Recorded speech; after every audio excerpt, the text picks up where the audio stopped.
ایک شخص صبح سویرے اٹھا، صاف ستھرے کپڑے پہنے اور مسجد کی طرف چل پڑا تاکہ فجر کی نماز باجماعت ادا کر سکے۔ راستے میں اسے ٹھوکر لگ گئی اور وہ جا کر کیچڑ میں گر گیا۔ واپس گھر آیا، لباس بدل کر واپس مسجد کی طرف روانہ ہوا۔ ٹھیک اسی جگہ پر پھر سے ٹھوکر کھا کر گر گیا اور کپڑے گندے ہو گئے۔ پھر واپس گھر گیا اور کپڑے بدل کر پھر مسجد کی طرف چل پڑا۔ جب تیسری مرتبہ اسی جگہ پر پہنچا، کیا دیکھتا ہے کہ ایک شخص چراغ ہاتھ میں لے کر کھڑا ہے اور اسے اپنے پیچھے چلنے کو کہہ رہا ہے۔ وہ شخص اسے مسجد کے دروازے تک لے آیا۔ اس شخص نے اس سے کہا کہ آپ بھی آ کر نماز پڑھ لیں۔ وہ خاموش رہا اور چراغ ہاتھ میں پکڑے کھڑا رہا، لیکن مسجد کے اندر داخل نہیں ہوا۔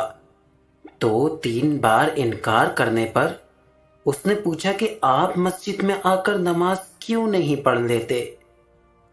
نہیں پڑھوں گا کیونکہ میں ابلیس ہوں۔ اس شخص کی حیرانگی کی انتہا نہ تھی جب اس نے یہ سنا۔ شیطان نے اپنی بات جاری رکھی، میں ہی تھا جس نے تمہیں زمین پر گرایا۔ جب تم گھر جا کر واپس لباس تبدیل کر کے آئے، مسجد کی طرف دوبارہ روانہ ہوئے تو اللہ نے تمہارے سارے گناہ بخش دیے۔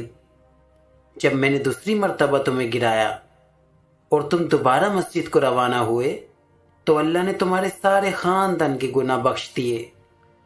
میں پھر ڈر گیا کہ اگر اب میں نے تمہیں گرایا اور تم دوبارہ لباس تبدیل کر کے مسجد کی طرف آ گئے تو کہیں اللہ تمہارے سارے گاؤں کے باشندوں کے گناہ نہ بخش دے جو میں نے اتنی محنت سے ان سے کروائے ہیں۔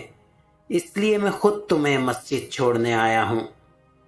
اے اللہ، ہم سب کو 5 وقت کا نمازی بنا دے، آمین۔ جس گھر میں چڑیا انڈے دے دیتی ہے، اس گھر میں بہت جلد اللہ کی رحمتیں داخل ہو جاتی ہیں۔